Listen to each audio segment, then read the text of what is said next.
Então vamos dar continuidade aqui. Olha só, o segundo relato aconteceu também em Rondônia, na região de Nova Brasilândia. Foi no sítio de um vizinho da gente lá, que é o senhor Valmir. O senhor Valmir, na época a gente morava, meus pais eram caseiro dele, cuidava do sítio dele, né? Meus pais são agricultores, tal.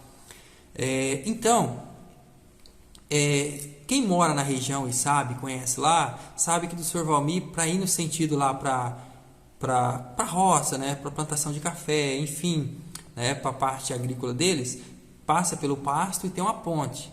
E após essa ponte, do lado direito ali tinha, não sei hoje se ainda tem, porque faz tempo que não fui lá tinha uma mata, né? Tinha uma mata na beirada ali de um rio. Era um rio que eu gostava bastante de pescar. Bom, a questão é o seguinte, que teve um dia que eu tive vontade de urinar, né? Tava meio apurado. Eu falei, vou na mata ali e vou mijar, né? E tinha um pau caído, assim, lembro até hoje. Um pau caído, eu passei por baixo desse pau, né? E eu não percebi o perigo que havia ali ainda. Então eu fui lá, fiz, né, o ato, urinei, enfim. Quando eu voltei, eu tinha média de 14 anos por aí, era garotão. Média de 14 anos por aí. Era bem próximo dessa época da experiência aí do inglês, né? Era antes, na verdade. Porque a primeira evidência da existência de Deus do sobrenatural foi realmente essa prova de inglês. Aí depois veio essa experiência.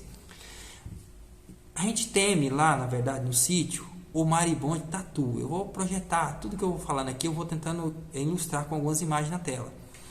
O marimbondo de tatu ele é bem grande e a gente tem muito receio.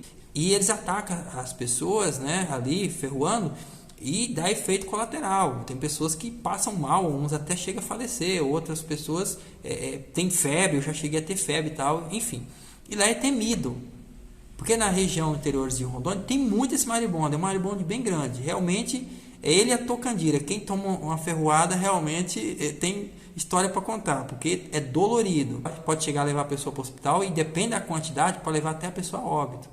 Então, eu concluí lá, terminei já. Quando eu retornei, então, como era um pau caído, e ele chegava mais ou menos, a altura dele, quase a minha cintura, mais ou menos assim, um pouco acima da minha cintura. Eu me deparei frente a frente, eu estava na distância assim, ó, de 1 metro, e ele estava tudo alvoroçado ali, com as asas já pronto porque eles são muito bravos. Eu lembro naquele momento que eu orei o Pai Nosso. Eu estendi a mão e orei o Pai Nosso. Olha, Deus é testemunho do que eu estou te falando. Eu orei apenas o Pai Nosso. Eles baixou as asas. Um por um entrou na casinha. Lembra até hoje, um por um, em fileirinha, entrou tudo na casa. Quando eles entrou tudo na casa, eu passei por baixo. Gente, isso foi uma experiência para mim, parece um milagre simples para vocês. Mas para mim foi para um garoto que tinha medo, né? Que eu acho que eu tinha uma média de uns 9 anos de idade, que eu tomei muita ferroada disso, passei mal, cheguei a quase ir para o hospital, vomitei muito, eu tinha trauma disso. Quando eu me deparei com essa situação, com esses maribondos, todo alvoroçado para me ferroar, eu estava frente a frente assim, ó, questão de 1 metro e pouco, 1 metro. Eu já estava para agachar para passar por baixo. E aí eles já iam avançar. E eu peguei e fiz essa oração do Pai Nosso. Orei o Pai Nosso, um simples Pai Nosso com fé ali. E você acredita que um por um, Deus é testemunho do que eu estou falando, entrou na casinha deles, um por um, a fileirinha. Eu fiquei bobo de presenciar aquilo, cara. É incrível. Mas tudo bem, pode ser um milagre simples para você. Mas eu vou aqui passando agora para patamares mais, experiências mais, como diz o ditado, mais complexas. Bom, depois de um tempo, meus pais mudou para o sítio do senhor Jair, né?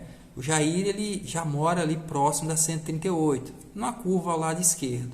Quem mora na região sabe. Então, meu pai também era caseiro, porque meu pai sempre, por um período de tempo, 1 ano, 2 anos, né, ele sempre cuidava de propriedades, e lá ele cuidava do sítio do senhor Jair, né, era caseiro meio. E eu comecei a ter umas experiências com Deus, e eu começava a falar para o meu pai. E meu pai, né, ele é uma pessoa simples, não sabe ler nem escrever, e meu pai, ele não acreditava.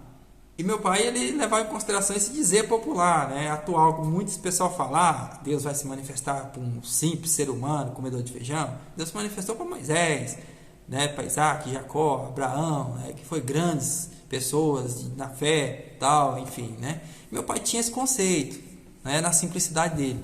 E eu falava para ele, pai, é o seguinte, eu estou tendo sonhos e Deus, ele está me revelando algumas coisas, está acontecendo, está mostrando algumas coisas, que nada, você está indo, você está jantando e dormindo com a barriga cheia, desse jeito ele falou, você está jantando e dormindo com a barriga cheia, aí você está sonhando, rapaz, isso é coisa de sua cabeça, desse jeito, né? Na simplicidade, né? É uma dúvida, né? E aí eu falei, e eu lembro que nesse dia, era uma quinta-feira, se eu não me engano, era uma quinta-feira. Aí, nesse dia que ele duvidou, né, da experiência que eu estava tendo com Deus mesmo, Deus é testemunho que eu estou falando. Era mais ou menos umas 5:30 da tarde, por aí, para 6 horas. Eu lembro exatamente até o lugar, né, que era até em frente à casa, perto de uma árvore e tal. Eu falei assim, pai, não duvida não, porque Deus pode mandar uma experiência para mim, um sonho, eu te contar e pode acontecer. Que nada, essa experiência é sua cabeça, rapaz, isso é coisa da sua cabeça. Então tá bom. Então tá. Então a gente estava chegando do sítio ali, da roça, do trabalho, da labuta, né, da lavoura. E aí eu peguei e todo o processo, tomar banho e tal, ali, assistir o jornal, aquele processo todo, jantou e tal, fui dormir. E naquela mesma noite, por incrível que pareça, me veio um sonho e mostrou o dia seguinte, comecei com detalhes, tudo. O dia seguinte, com detalhes mesmo. Mostrou ele saindo de casa, mostrou ele indo trabalhar, e mostrou que eu ia trabalhar, né? E de fato eu ia mesmo, né? Porque já estava acertado nesse dia que meu pai duvidou, já estava comunicado ele que eu ia trabalhar para o Antônio, que é aquela pessoa que fica naquele sítio, né? Que eu relatei lá da experiência dos marimbondos lá, tá? No sítio do Valmir. Eu ia trabalhar para o Antônio colhendo café, na época a gente colhia café, tá? E aí eu saí e tal, e enfim, na sexta-feira, né? E nessa sexta-feira eu fui trabalhar lá, quando foi 3 horas da tarde, porque antes, né, na sexta-feira de manhã, eu contei o sonho tudinho com detalhe pro meu pai, contei tudo para ele, eu falei, pai, vai acontecer assim, assim, assim. Que nada, isso é coisa da sua cabeça, rapaz, da onde vai acontecer isso, né? Que no sonho mostrou com detalhe que ele ia desentender, ia se desentender, ele e o senhor Jair, né? Por detalhes associados lá ao sítio, tá? Aí, quando foi 3 horas da tarde aproximadamente, aí o Antônio, que é o Toninho lá, ele chegou lá no sítio, onde a gente estava trabalhando para ele, né?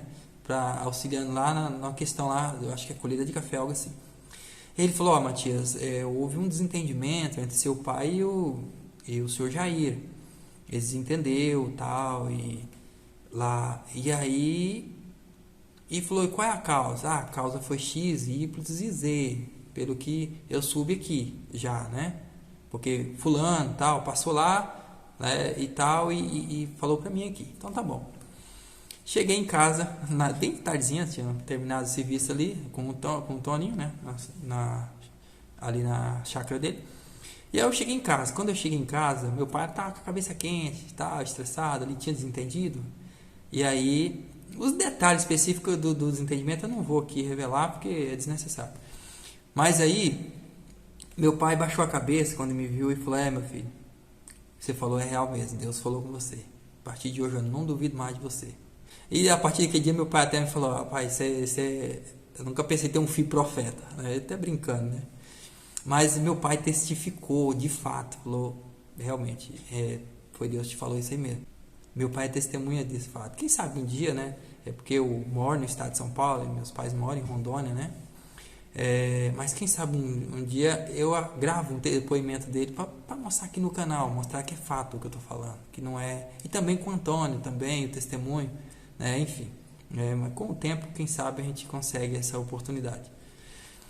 Então, esse terceiro fato que aconteceu, isso mostra, aqui como a gente vê nas escrituras sagradas, um exemplo, Gênesis capítulo 37, fala que ali José, Deus comunicava com ele em sonhos.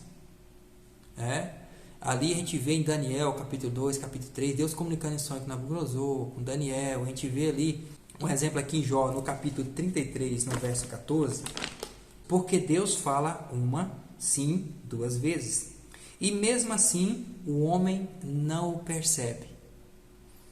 E aqui fala assim, ó, em sonho ou em visão noturna. Quando o sono profundo cai sobre os homens, adormecidos sobre o seu leito. Então ele abre os ouvidos dos homens, ele excela a instrução, para que ele possa retirar o homem de seu propósito e esconder o orgulho do homem. Ele mantém sua alma afastada da cova, ou seja, da morte, e impede que sua vida pereça pela espada. Ou seja, Deus, ele manifesta na nossa vida de várias maneiras. Você vê que na primeira, lá, em relação à prova de inglês, Deus falou comigo, eu senti no meu coração, ele falando de fato, né? Foi uma coisa totalmente sobrenatural. E aconteceu, eu não sabia nada. Segundo detalhe, você viu que da outra parte que eu falei, é em relação ali aquele contexto dos seres vivos, dos marimondes ali, da natureza. Orei, Deus manifestou ali.